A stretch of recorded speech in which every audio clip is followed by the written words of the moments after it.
আসসালামু আলাইকুম। আমি আবার একটা নতুন ভিডিও নিয়ে চলে এসেছি। তো আজকে ভিডিওটা শেয়ার করব মাছের মাথা দিয়ে মোড়ো ঘন্ট।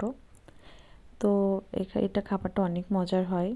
তো এখানে মাছের মাথাটা মাঝখান দিয়ে কেটে ধুয়ে লবণ, হলুদ এবং মরিচের গুঁড়া মাখিয়ে রেখেছিল। তারপর এটা ভেজে নিচ্ছে।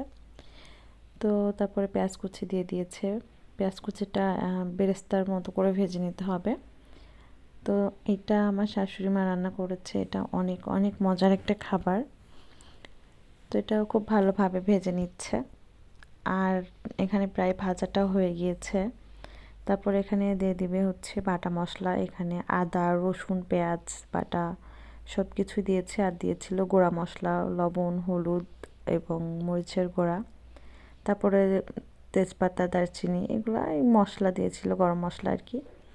দেওয়ার পরে খুব ভালোভাবে কষিয়ে নিয়েছে মশলাটা। তারপর এখানে ভেজে রাখা মাছের মাথাটা দিয়ে নাড়াচাড়া করে খুব ভালোভাবে ভেঙে কষিয়ে নিয়েছে। নেওয়ার পরে এখানে সিদ্ধ করে রাখা ডাউল দিয়ে দিয়েছে। ডাউলটা 80% সিদ্ধ করে নিয়েছে। তারপরে এখানে ডাউল সিদ্ধর ভিতরে রসুন দিয়েছিল, কাঁচামরিচ দিয়েছিল।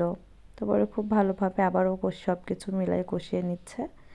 নেওয়ার পরে এখানে দিয়ে দিচ্ছে পরিমাণ মতো ঝোলের পানি।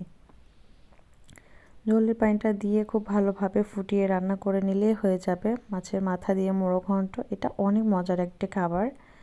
তো এই তো রান্না করা হয়ে গিয়েছে। এর যে ফাইনাল লুক কেমন হচ্ছে অবশ্যই কমেন্টে জানাবেন। আল্লাহ হাফেজ।